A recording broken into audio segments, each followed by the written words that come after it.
দেশ সন্ধ্যায় স্বাগত জানাচ্ছি। আমি ফখরুল ইসলাম। সমসাময়িক বিষয় নিয়ে আজ আমরা কথা বলবো এবং আমাদের আজকের শিরোনাম অস্থিরতার চেষ্টা ও জাতীয় ঐক্য। এই শিরোনামে কথা বলতে আমাদের সঙ্গে স্টুডিওতে অতিথিরা যুক্ত আছেন। আমাদের সঙ্গে আছেন S M Humayun Kabir Patwari, senior যুগ্ম সাধারণ সম্পাদক, কানাডা বিএনপি এবং আন্তর্জাতিক মানবাধিকার কর্মী। আপনাকে স্বাগত জানাচ্ছি। আমাদের সঙ্গে যুক্ত হবেন মোশাররফ আহমেদ ঠাকুর, শিক্ষক ও রাজনীতি বিশ্লেষক।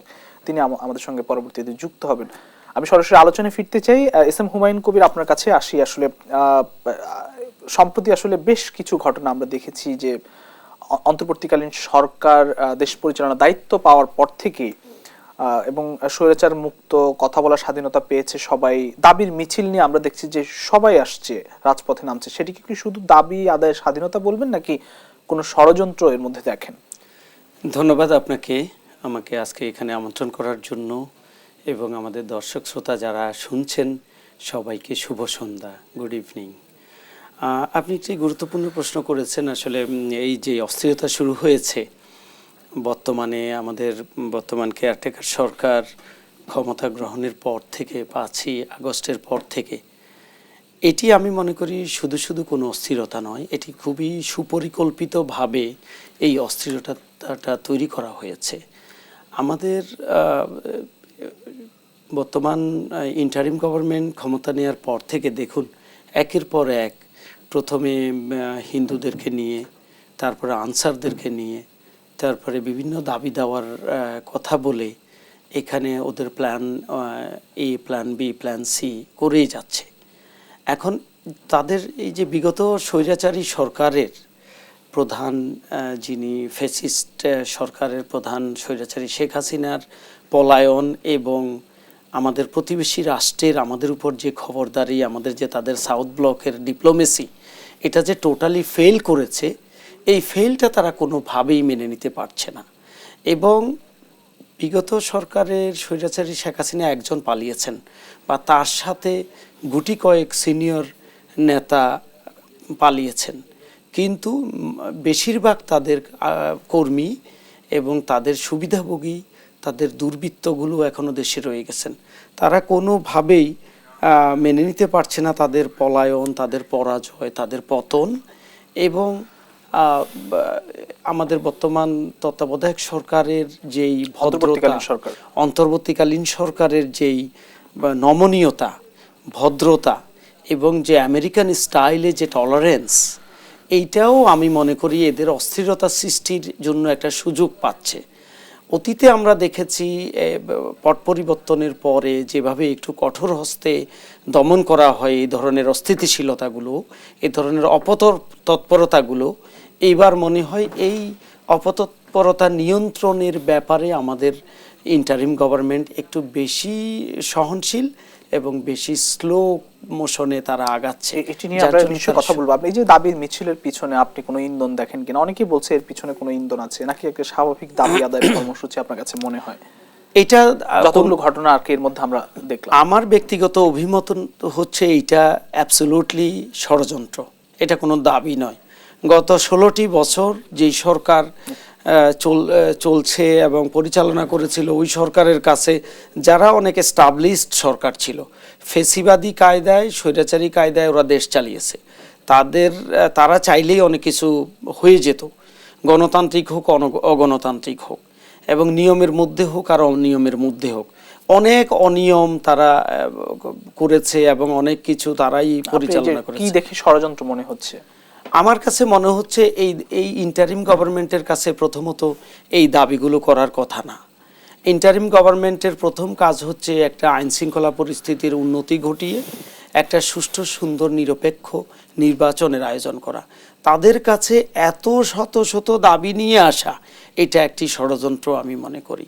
এবং দেখেন কেন ষড়যন্ত্র করছে মনে হয়? এখানে দেখুন, আমাদের প্রতিবেশী রাষ্ট্র কোনোভাবেই তারা মেনে নিতে পারছে না আমাদের দেশটা স্থিতিশীল হোক, আমাদের দেশের সুষ্ঠু সুন্দর একটা পরিবেশ তৈরি হোক, আমাদের দেশে আপনার একটা গণতান্ত্রিক সরকার প্রতিষ্ঠিত হোক।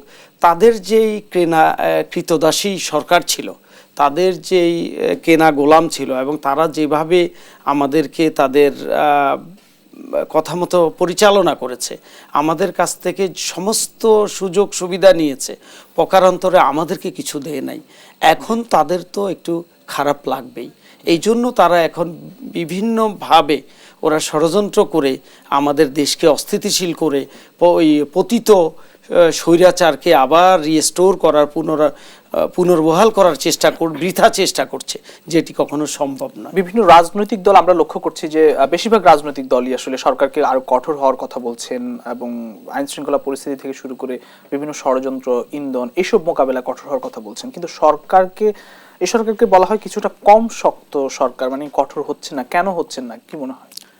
দেখুন, এই সরকারটি অত্যন্ত, ওনারা প্রথম কথা হচ্ছে ওনারা পলিটিশিয়ান না কেউই, এবং ওনারা ব্যুরোক্রেসিও আমার মনে হয় এখানে একটু অভাব আছে, কিছুটা শর্টেজ আছে, আমলাতন্ত্র বোঝার মতো মানুষজন এখানে কম আছেন, এবং অতিমাত্রায় তারা সুশীল সমাজ থেকে এসছেন এবং ওনারা ভদ্রতা প্রদর্শন করছেন, ওনারা ধৈর্যের পরিচয় দিচ্ছেন।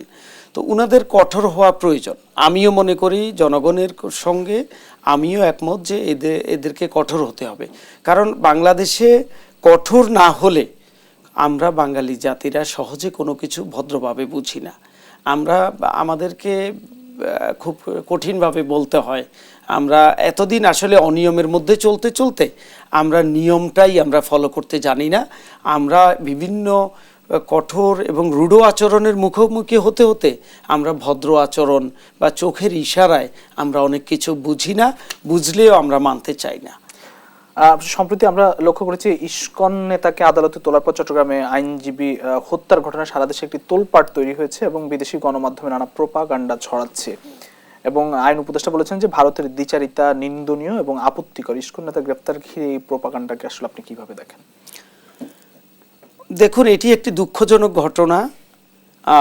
ইসকনের মাধ্যমে, ইসকনের কর্মীদের মাধ্যমে আমাদের একজন আইনজীবী নিহত হয়েছেন। আমি এটার তীব্র নিন্দা জানাচ্ছি। এবং ইসকন আসলে ভারতীয় কোনো সনাতন ধর্মাবলম্বীদেরও কোনো অর্গানাইজেশন নয়। এটা হচ্ছে তাদের জাস্ট লেবাস, ওদের পোশাক। এটা ইহুদিদের দ্বারা গঠিত একটি জঙ্গি গোষ্ঠী। এই প্রোপাগান্ডাকে আপনি কিভাবে দেখেন? এই প্রোপাগান্ডাটা হচ্ছে আসলে আমাদের সবকিছুর মূলে হচ্ছে আমাদের সরকারকে অস্থিতিশীল করা, আমাদের দেশকে অস্থিতিশীল করা, আমাদের ইন্টারিম গভর্নমেন্টকে ব্যর্থ করে দেয়া, এবং তারা মানুষের কাছে বোঝানো যে আগের সরকার ভালো ছিল, এবং তারা যে তাদের মনের মধ্যে যে একটা অন্তর্জ্বালা, তাদের মনের মধ্যে যে একটা কষ্ট, তাদের সাউথ ব্লকের যে ডিপ্লোমেসি যে ফেলিউর, এই ফেলিউরটার প্রতিশোধ নেওয়ার জন্য ওরা প্রতিশোধ পরায়ণ হয়েই তারা এই প্রোপাগান্ডাগুলো চালাচ্ছে। এবং বিশ্বে দেখেন, আমাদের দেশের তুলনায় ইন্ডিয়ার প্রভাব প্রতিপত্তি একটু বেশি, এবং তারা যে বড় দেশ। কোথায় সেটা প্রভাব প্রতিপত্তি বেশি? সারা পৃথিবীতেই আমাদের তুলনায় আমরা হচ্ছি ছোট একটি দেশ, এবং আমাদের দেশে 18 কোটি মানুষ, ওদের দেশে 100 কোটির বেশি মানুষ। সারা পৃথিবীতে আপনি নিশ্চয়ই অনেক দেশ ভিজিট করেছেন। যত দেশে গিয়েছি, পপুলেশনের দিক থেকে ভারতীয় বংশোদ্ভূত মানুষজন বিভিন্ন দেশের প্রশাসনে এবং তাদের মিল ফ্যাক্টরিতে, কর্মস্থলে অনেক বেশি বাংলাদেশিদের তুলনায়, যার জন্য তাদের পক্ষে প্রোপাগান্ডা চালানোটাও একটু সহজ।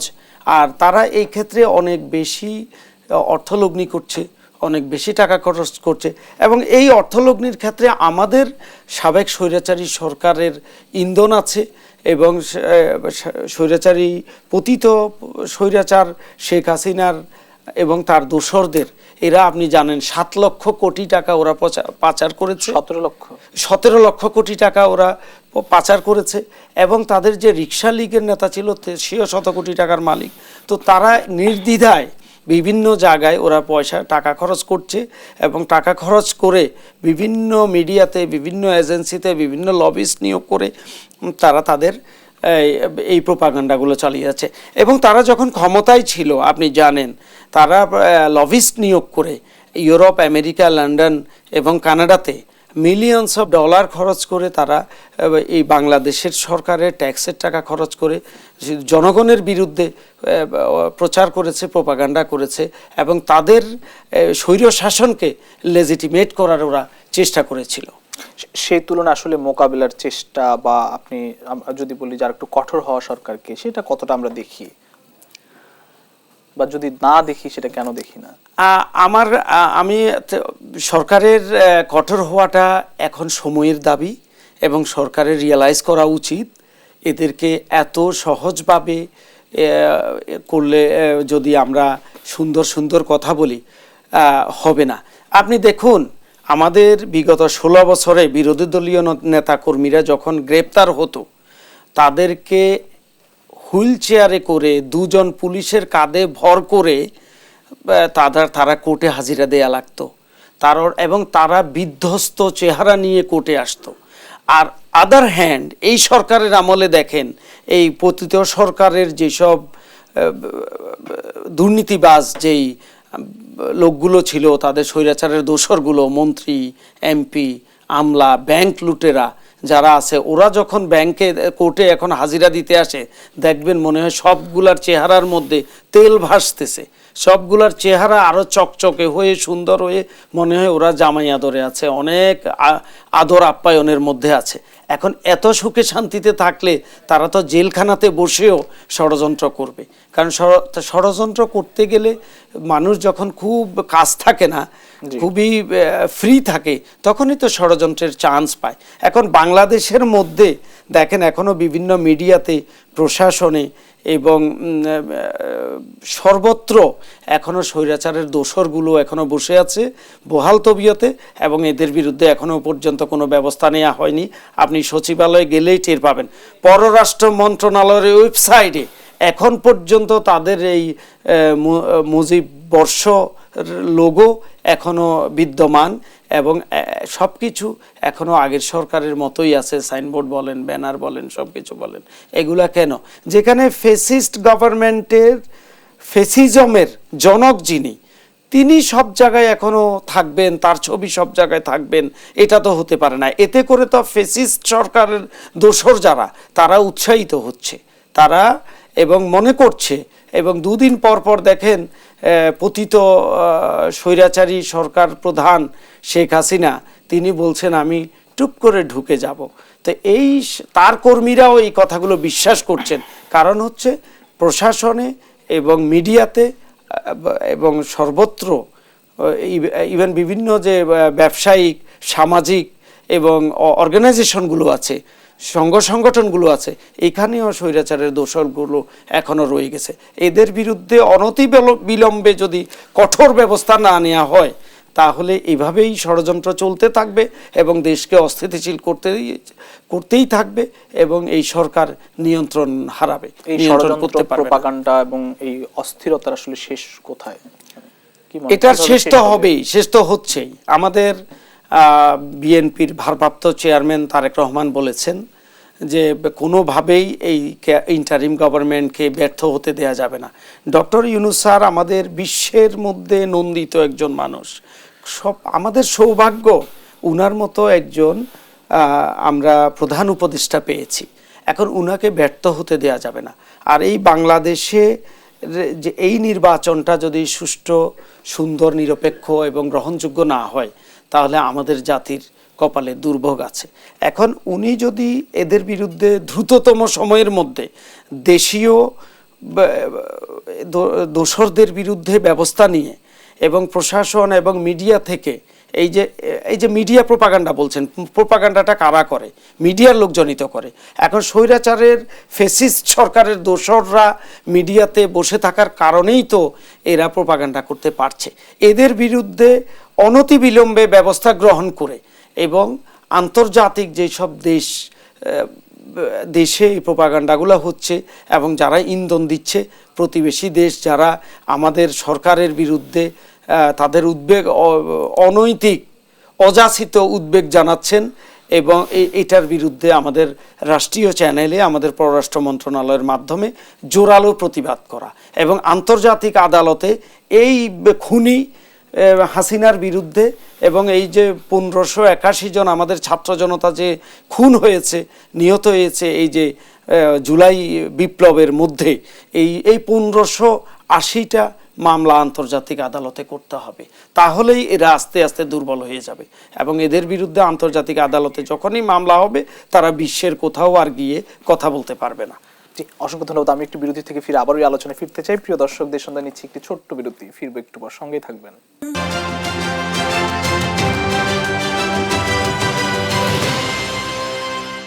সম্প্রতি প্রধান উপদেষ্টার সঙ্গে দেখা করে বিএনপির মহাসচিব এবং বিএনপির একটি প্রতিনিধি দল তারা জাতীয় ঐক্যের কথা বলেছেন এবং দ্রুত নির্বাচনের কথাও বলেছেন। দেশ জুড়ে যখন আসলে নানা অস্থিরতা কাজ করছে, আইন শৃঙ্খলা বাহিনী আসলে কতটা শক্তিশালী হতে পেরেছে এবং তার মধ্যেই জাতীয় ঐক্য কতটা প্রাসঙ্গিক এবং সেই ঐক্যটি আসলে কতটা জরুরি আপনার কাছে মনে হয়? ধন্যবাদ আপনাকে। আসলে জাতীয় ঐক্যের কোনো বিকল্প নেই। দেখুন, আমরা 1971 সালে যখন আমাদের ঐক্য হয়েছিল, তখন আমরা দেশটাকে স্বাধীন করতে পেরেছি। 90-এর এরশাদ বিরোধী আন্দোলনে যখন আমাদের ঐক্য হয়েছিল, তখন আমরা স্বৈরাচার মুক্ত গণতন্ত্র প্রতিষ্ঠা করতে পেরেছি। আমাদের এই যে এবার 24-এর গণ আন্দোলনে আমরা এরপরে আসি আমরা 1975 সালের সিপাহী এবং জনতা যখন ঐক্য করেছিল, তখনও এরকম একটা ষড়যন্ত্রমূলক অস্থিতিশীল অবস্থা থেকে আমরা জাতি মুক্তি পেয়েছিল এবং জিয়া রহমানের প্রত্যাবর্তন হয়েছিল।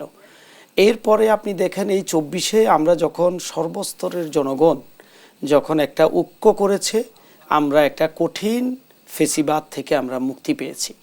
যেই ঐক্য আমরা গত জুলাই মাসে আমরা করতে পেরেছি, সেই ঐক্য আমাদেরকে ধরে রাখতে হবে। আমরা এই ইস্পাত কঠিন ঐক্যটাকে যদি ধরে রাখতে না পারি, আমাদের মধ্যে অনেক চেষ্টা হচ্ছে, বিভেদ তৈরি করা হচ্ছে। দেখুন, ছাত্র এবং রাজনীতিবিদদের মধ্যে বিভেদ তৈরি করার জন্য চেষ্টা করা হচ্ছে।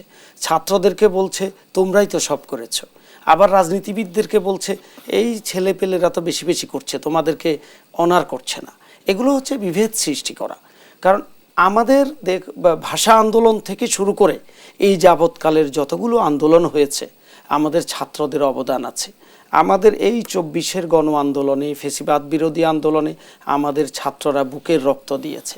আমরা কিন্তু ছাত্রদের এই ত্যাগকে আমরা কেউ কিন্তু অস্বীকার করছি না। এখন এই ছাত্রদের পেছনে আমরাও ছিলাম। আমরা 16 বছর যাবৎ আমরা আন্দোলন করছি। এই ছাত্ররা কারা? আমাদেরই তো সন্তান, আমাদের ছাত্র সংগঠনের ছাত্র ছাত্রী এরা। তো আমাদের সাথে ওদের বিভেদ কেন? ওরা জাতির প্রয়োজনে, দেশের প্রয়োজনে, রাজনীতির প্রয়োজনে, গণতন্ত্রের প্রয়োজনে তারা আন্দোলনে নেমেছে, রক্ত দিয়েছে, মার খেয়েছে, এবং এই জাতি তাদেরকে চিরদিন স্মরণ রাখবে, স্মরণ করবে। এখন বিভেদ সৃষ্টি করা হচ্ছে কেন? তাদের অসৎ উদ্দেশ্য নিয়ে, দেশকে অস্থিতিশীল করার জন্য। এখন এই যে ষড়যন্ত্রগুলো আমাদের মধ্যে বিভেদ সৃষ্টি করার জন্য, এটা ছাত্রদেরও আমাদের মনে রাখতে হবে যে এটি আমাদের নৈতিক দায়িত্ব।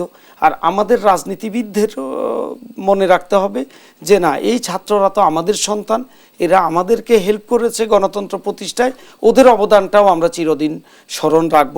এবং বাংলাদেশে একটি সুষ্ঠু সুন্দর নির্বাচনের মাধ্যমে যদি গণতান্ত্রিক সরকার প্রতিষ্ঠিত হয়, তারেক রহমান সাহেব বলেছেন বিএনপি যদি সরকার গঠনের সুযোগ পায়, তাহলে এই ছাত্রদের আন্দোলন যে ত্যাগ, আত্মত্যাগ, এটার যথাযথ মূল্যায়ন করা হবে। এখন এখানে যারা শহীদ হয়েছেন তাদের পরিবারকে আমরা স্মরণ করব, মূল্যায়ন করব। রাষ্ট্র তাদেরকে ক্ষতিপূরণ দিতে হবে, ক্ষতিপূরণ দেওয়া উচিত। কোনো একজন স্বজন হারানোর ক্ষতিপূরণ হয় না, কিন্তু তারপরও এটা সান্ত্বনা স্বরূপ পুরস্কার হিসাবে যতটুকু রাষ্ট্র করা সম্ভব, বিশ্বের অন্যান্য মানবিক দেশগুলো যেভাবে করে আমরাও সেভাবে করব। যাদের আর্থিক অবস্থা ভালো না তাদেরকে ফিনান্সিয়াল দিবে, যাদের বাড়িঘরের অবস্থা ভালো না তাদেরকে ফ্ল্যাট করে দিবে। আমরা তো একটা দাবি উঠেছে যে এই গণভবনের ভেতরে অথবা 32 নম্বরের এখানে যে ফেসিবাদের যেই মূল যেই নিশানা, এটাকে ভেঙে দিয়ে এখানে হাইরেজ বিল্ডিং করে, অ্যাপার্টমেন্ট করে এই গণ আন্দোলনে নিহতদের পরিবারকে দেয়া হোক। এটা তো একটা দাবি উঠেছে এবং এই দাবির সঙ্গে আমিও একমত। এরপর আইন শৃঙ্খলা পরিস্থিতির অবস্থা দেখেন, এখানে ট্রাফিক কন্ট্রোল করার জন্য আমি কয়েকদিন আগে দেখলাম 600 জন ছাত্র কাজ করবে। আমার কথা হচ্ছে আমাদের দেশে অসংখ্য শিক্ষিত ছাত্র বেকার আছেন, হাজার হাজার মাস্টার্স পাস করে ব্যাচেলর করে বসে আছেন। তো যাদেরকেই যেই সব ছাত্রদেরকে আমরা ট্রাফিক কন্ট্রোলের জন্য বা পুলিশের আইনশৃঙ্খলা পরিস্থিতি নিয়ন্ত্রণের জন্য আমরা লাগাতে চাই, তাদেরকে আমরা খুব দ্রুত সময়ের মধ্যে আমরা রিক্রুটমেন্ট সার্কুলার দিয়ে, নিয়োগ বিজ্ঞপ্তি দিয়ে আমরা কয়েক হাজার, যেসব 60,000-এর মতো মনে হয় পুলিশ বাহিনীতে অ্যাবসেন্ট, যেগুলা আমরা গ্যাস করছি, ধারণা করছি ভারতীয় লোক আমাদের এখানে কর্মরত ছিল, তারা পালিয়েছে। তো যেসব শূন্যপদ আছে একদম দ্রুত সময়ের মধ্যে এই আমাদের ছাত্রদের কাছ থেকে এবং আমাদের নিহত পরিবারের আত্মীয় স্বজনের কাছ থেকে, ভাই বোনদেরকে এইসব শূন্যপদে নিয়োগ দিয়ে দ্রুততম সময়ের মধ্যে কাউকে 15 দিনের, কাউকে 1 মাসের, কাউকে 3 মাসের, কাউকে 6 মাসের ট্রেনিং দিয়ে পদায়ন করে দিলেই তো হয় আইন শৃঙ্খলা পরিস্থিতির খুব দ্রুত উন্নতি হবে। কারণ হচ্ছে এভাবে ছাত্রদেরকে যদি আমি নিয়োগ না দিয়ে রাস্তায় কাজে লাগাই, তাহলে তাদের পড়াশোনার ব্যাঘাত ঘটবে, তাদের যে একটা লাইফ, তাদের কেরিয়ার শেষ হয়ে যাবে। আমরা তাদেরকে যদি নিয়োগ করে আমাদের পুলিশ বাহিনীতে, আমাদের RAB, police, BDR, DB SB, NSI, DGFI, SSF সহ যতগুলো বাহিনী আছে, আমরা এদেরকে যদি এখানে নিয়োগ করে দিই, তাহলে আমাদের কর্মসংস্থান, এদের বেকারত্ব গুছে গেল, আমাদের আইন শৃঙ্খলা পরিস্থিতির উন্নতি হলো। জাতীয় ঐক্য থেকে আপনি যেহেতু আইন শৃঙ্খলা পরিস্থিতি নিয়ে বলছেন, আমি সে বিষয়ে একটি প্রশ্ন রাখতে চাই যে আপনাদের যে অস্থিরতা আমরা লক্ষ্য করছি প্রতিদিনই রাজপথে, কোনো না কোনো মিছিল, কেউ না কেউ নামছে এই শিক্ষার্থী আনসার কিংবা ধর্মকে ব্যবহার করে, সেই ক্ষেত্রে আসলে বিপরীতে সেই আইন শৃঙ্খলা বাহিনী বা আইন শৃঙ্খলা রক্ষার দায়িত্বে যারা আছে তাদের সক্ষমতাকে আসলে সেই পর্যায়ে এখনো পৌঁছাতে পেরেছে কিনা? তাদের তো সক্ষমতা ছিল, তারা বিগত 16 বছর এই আইন শৃঙ্খলা বাহিনী নিজেদের দায়িত্বেই এই ইলেকশন করে ফ্যাসিবাদী সরকারকে টিকিয়ে রেখেছিল এবং আধা ঘন্টার মধ্যে 20 মিনিটের মধ্যে বিভিন্ন বিরোধী দলের জনসভা ভণ্ডুল করে দিয়েছিল। তাদের যে সক্ষমতা নাই তা নয়, আমি মনে করি যে তাদের যে নির্লিপ্ততা, তাদের যে নীরবতা, তারা যে বলছে তাদের এখন মনোবল ভেঙে গিয়েছে, এটাও একটা ষড়যন্ত্রের অংশ। কারণ পুলিশ বাহিনীতে এখনও ফ্যাসিবাদের দোসর এবং প্রতিবেশী রাষ্ট্রের প্রতি অনুরক্ত ব্যক্তি এবং কর্মকর্তারা রয়ে গেছেন। তারা এই জন্যই ওই ষড়যন্ত্রের অংশ হিসেবে এবং পাশের দেশের প্রেসক্রিপশন অনুযায়ী বা আমাদের পাশের দেশেই তো আমাদের পতিত স্বৈরাচারের প্রধান আছেন এবং উনি ওখান থেকেও এখনও আমাদের দেশের কারো সাথে ঊর্ধ্বতন লেভেলের আমাদের রাষ্ট্রের শীর্ষ ব্যক্তির সঙ্গে এখনও উনি কথা বলেন। তো এটা হচ্ছে আমাদের জাতির জন্য দুর্ভাগ্য। এত বড় একটি বিপ্লব হওয়ার পরে বিপ্লবী চেতনা ধারণ না করে এখনও ফেসিবাদের দোসরগুলাকে শপথে বহাল রাখাটাই হচ্ছে আমাদের সরকারের বড় ভুল এবং দুর্বলতা। সক্ষমতার জায়গায় কি আমরা পৌঁছেছি? আমরা সক্ষমতার জায়গায় পৌঁছেনি, কারণ হচ্ছে এই স্বৈরাচারের দোসরগুলাকে ইমিডিয়েটলি সরাতে হবে। যারা ডিপ্রাইভড হয়েছে গত 16 বছরে তাদেরকে ওই সব জায়গায় বসাতে হবে। অনতি বিলম্বে আমাদের ছাত্র জনতা এবং বেকার জনগোষ্ঠী থেকে বেকার ইউথদেরকে নিয়োগ দিতে হবে। নিয়োগ দিয়ে আমাদের আইন শৃঙ্খলা বাহিনীগুলোকে স্বয়ংসম্পূর্ণ করে তুলতে হবে এবং এতে করে সরকারের দৃঢ় মনোভাব যখন প্রতিফলিত হবে, তখনই যেসব স্বৈরাচারের দোসর যারা কিছু তারপরে ভিতরে যারা থাকবে তাদের মনোবল ভেঙে যাবে এবং বাইরে থেকে ইন্ধন দিয়ে কোনো কিছু করতে পারবে না। বিএনপি আসলে জাতীয় ঐক্যের জন্য সরকারকে আহ্বান জানিয়েছে এবং আমরা দেখেছি যে আরো একটি দল জামাত ইসলামী তারাও সমর্থন দিয়েছে। জাতীয় ঐক্য আসলে কিভাবে সম্ভব, মানে তার কোনো রূপরেখা বা আমরা দেখছি কিনা? জাতীয় ঐক্যটা আসলে একটি আপেক্ষিক বিষয় এবং একটি ব্যাপক বিষয়, যেটি আমি একটু আগেও বলেছি, রিপিট করলে আমাদের দর্শকরা হয়তো বিরক্ত হতে পারেন। দেখেন, জাতীয় ঐক্যটা কি? সবাই যে জিনিসটা চায় সেটা। আমরা এই 24-এর গণ আন্দোলনে, জুলাই আন্দোলনে আমরা সর্বস্তরের মানুষ, প্রায় ধরেন 95% মানুষ চেয়েছে ফেসিবাদের পতন, স্বৈরাচারের পতন। এখন মানুষের চাওয়াটা কি? এখন মানুষের চাওয়া হচ্ছে একটি সুষ্ঠু, সুন্দর, নিরপেক্ষ নির্বাচন করা। আইন শৃঙ্খলা, এখন নির্বাচন করতে হলে কি করতে হবে? আইন শৃঙ্খলা পরিস্থিতির উন্নতি ঘটাতে হবে। প্রশাসনকে আপনার নিউট্রালাইজড করতে হবে। আপনি বিভিন্ন মিডিয়াতে যেসব দালালগুলো বসে আছে তাদেরকে আপনার সরাতে হবে। আপনার দ্রব্যমূল্যের দাম কমিয়ে আনতে হবে, জনগণের মধ্যে স্বস্তি দিতে হবে। এখন তো অনেক মানুষ রাস্তায়, এই যে আইন শৃঙ্খলা পরিস্থিতির অবনতির ফলে আইন শৃঙ্খলা বাহিনীর নির্লিপ্ততার কারণে এখন তো মানুষ রাস্তায় বের হতে, আমাদের মা বোনরা রাস্তায় বের হতে ভয় পাচ্ছে। দেখেন আইন শৃঙ্খলা পরিস্থিতির ঢিলে তালে অবস্থাটা কোন পর্যায়ে। কোর্ট অঙ্গনে একটা কোর্ট ভবনের সামনে দিনে দুপুরে একজন আইনজীবী খুন হয়, এখানে কোথায় ছিল আইন শৃঙ্খলা বাহিনী? কেন আমাদের একটা ভাই সাইফুলের মতো একজন আইনজীবী, একটা প্রতিভাবান আইনজীবী খুন হবে? এবং এই ইসকন এত শক্তি সাহস কোথা থেকে পায়? একজন রাষ্ট্রদ্রোহী, একজন খুনি যখন গ্রেপ্তার হলো, তাকে যখন অ্যারেস্ট করা হলো, ভারত থেকে তার পক্ষ হয়ে কথা বলছে, আমাদের আইন উপদেষ্টা এটার প্রতিবাদ করেছেন, বিবৃতি দিয়েছেন। তবে আমি মনে করি উনি একা কেন, আমাদের প্রধান উপদেষ্টাও এটার প্রতিবাদ করা উচিত এবং আমাদের পররাষ্ট্র মন্ত্রণালয় থেকে কঠোর ব্যবস্থা নেওয়া উচিত। এবং দেখেন বিভিন্ন মিশন ওই একই জায়গায় একই কথা বারবার ঘুরে ফিরে আসে। ওই স্বৈরাচারের ভূত সব দেশে আছে, সব জায়গায় আছে। এই যে আমাদের বিদেশে যে অ্যাম্বাসিগুলো আছে সেখানে অনেক জায়গায় এখনো হাসিনা কর্তৃক নিয়োগকৃত অ্যাম্বাসেডারগুলো রয়ে গেছে এবং তার দালাল দোসর যে ফরেন মিনিস্ট্রির কর্মকর্তা ছিল তাদেরকে এখনো অনেক জায়গায় নিয়োগ দেওয়া হয়েছে। তারাই বিদেশিদের কাছে এটা একটি হত্যা নয়, এটি একটি গণ্ডগোলের কারণে নিহত হয়েছে বা এটা একটি সনাতন ধর্মাবলম্বীদেরকে নির্যাতন করা হচ্ছে বলে ওরা ভেতরে ভেতরে ইন্ধন দিচ্ছে এবং এই প্রোপাগান্ডার সঙ্গে যুক্ত রয়েছে। এখন ব্যবস্থা নিতে হবে খুব দ্রুততার সঙ্গে। এই স্লো মোশনের কারণে, এই ব্যবস্থা গ্রহণের দীর্ঘসূত্রিতার কারণেই ষড়যন্ত্রকারীরা আরো বেশি সুযোগ পাচ্ছে।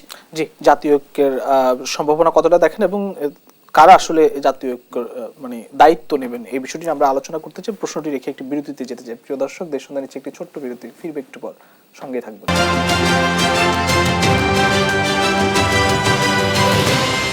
জাতীয় ঐক্যের সম্ভাবনা আপনি কতটা দেখেন? জাতীয় ঐক্য নিয়ে আমরা অনেকক্ষণই কথা বলছিলাম, আসলে কারা দায়িত্ব নেবেন, এর দায়িত্বটি কারা নেবেন, কাদের নেওয়া উচিত? ধন্যবাদ আপনাকে।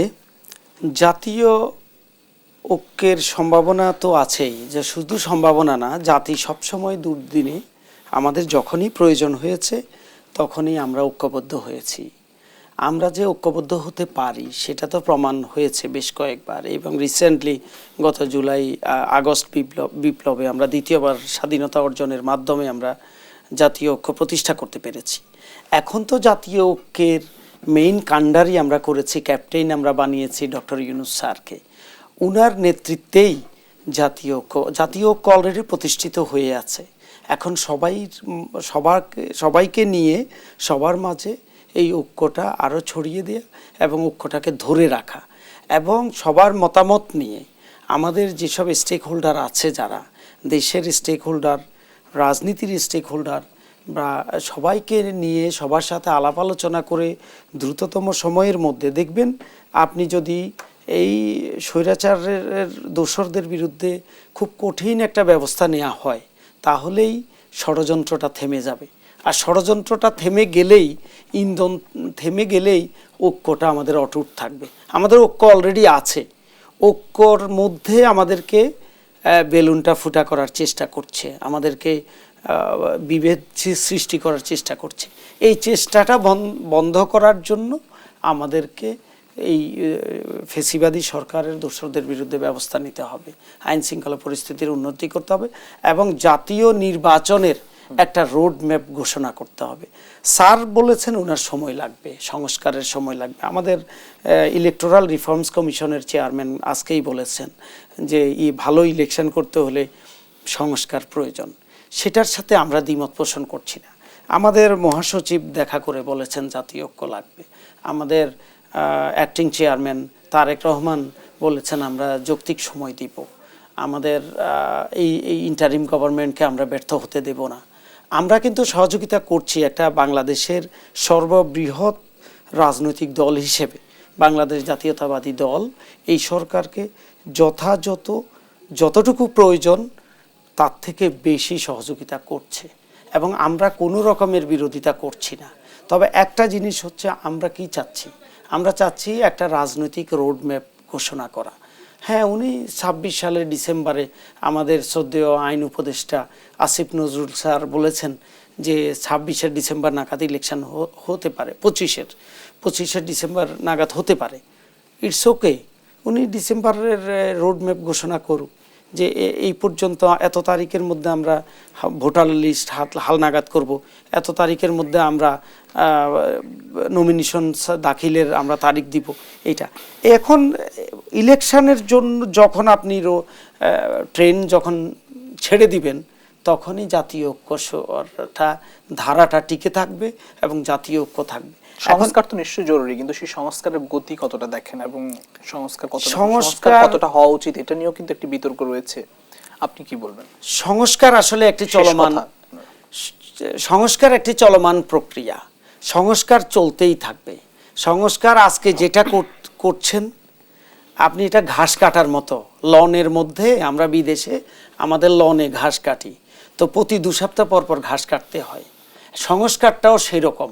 আপনি আজকে যে জিনিসটা সংস্কার করছেন, আপনি আগামী ৬ মাস পরে এটা আবার সংস্কার লাগবে, আবার কিছু একটা সংযোজন বিয়োজন করতে হবে। এটা চলতেই থাকবে। সংস্কার অবশ্যই প্রয়োজন, কিন্তু তার পাশাপাশি নির্বাচন কেন্দ্রিক আমাদের কাজগুলো করতে হবে। আমাদের ভোটার লিস্ট হালনাগাদ করতে হবে, আমাদের ভুয়া ভোটারদেরকে বাদ দিতে হবে, আমাদের তরুণ প্রজন্ম যারা গত ১৬ বছর ভোট দিতে পারে নাই তাদেরকে ভোটের আওতায় আনতে হবে। ২ কোটি ভোটার আছে বিদেশে, ডায়াসপোরা যারা আছেন, যারা কাজ করতে গিয়েছেন, পড়তে গিয়েছেন, মাইগ্রেটেড হয়েছেন, তাদেরকে ভোটার করতে হবে, বাংলাদেশি বংশোদ্ভূত যারা, এবং তাদেরকে ভোট দেওয়ার, বিদেশে বসে ফিঙ্গারপ্রিন্টের মাধ্যমে ভোট দেওয়ার সুযোগ করে দিতে হবে। তাহলে পরে আপনার এই বিদেশি, আমরা ২ কোটি মানুষ কিন্তু কম নয়, বাংলাদেশের টোটাল ভোটারের ১৫ থেকে ২০%, এই ১৫-২০% লোককে যদি আপনি ভোট দেওয়ার সুযোগ করে দেন, তাহলে এটা হবে একটি যুগান্তকারী ঘটনা। এবং এই নাগরিকগুলো দেশের প্রতি আরও মনোনিবেশ করবে, দেশের প্রতি আরও আন্তরিক হবে, দেশে বিনিয়োগ করবে, দেশে রেমিটেন্স পাঠাবে। দেশে রেমিটেন্স পাঠানোর মাধ্যমে আমাদের অর্থনীতি শক্তিশালী হবে, আমাদের রিজার্ভ বাড়বে, আমাদের কর্মসংস্থান তৈরি হবে। শেষ কথা হচ্ছে, আমি তত্ত্বাবধায়ক সরকারের কাছে আমি আকুল আবেদন জানাচ্ছি। আমি একজন প্রবাসী নেতা হিসাবে, মানবাধিকার কর্মী হিসাবে, মানবাধিকারের সর্বোচ্চ অধিকার হচ্ছে রাজনৈতিক অধিকার, ভোট দেওয়ার অধিকার। আমরা প্রবাসে যারা আছি, আমাদেরকে আপনি ভোটার করে ভোট দেওয়ার সুযোগ করে দিবেন। এটিই হচ্ছে বর্তমান ইন্টারিম গভর্নমেন্টের কাছে আমার একটি প্রত্যাশা, এবং এটা আমি মনে করি উনি করবেন। এবং কয়েকদিন আগে তত্ত্বাবধায়ক সরকার প্রধান বলেছেন, ডক্টর ইউনূস স্যার বলেছেন, প্রবাসীদেরকে ভোটার করার কাজ চলছে। তবে এটি যেন কথার কথা না হয়, এটা সত্যিকার অর্থে বাস্তবায়ন হয়। ভোটার করতে হবে এবং তাদেরকে ভোট দানের সুযোগ দিতে হবে। ধন্যবাদ আপনাকে এবং আমার দর্শক শ্রোতা যারা আছেন তাদেরকে অসংখ্য ধন্যবাদ জানাচ্ছি। প্রিয় দর্শক, দেশ সংবাদ এখানে শেষ করতে হবে। আবার দেখা হবে আগামীকাল একই সময় অন্য কোনো অতিথিদের নিয়ে। সে পর্যন্ত সবাই ভালো থাকবেন, সুস্থ থাকবেন। শুভ সন্ধ্যা।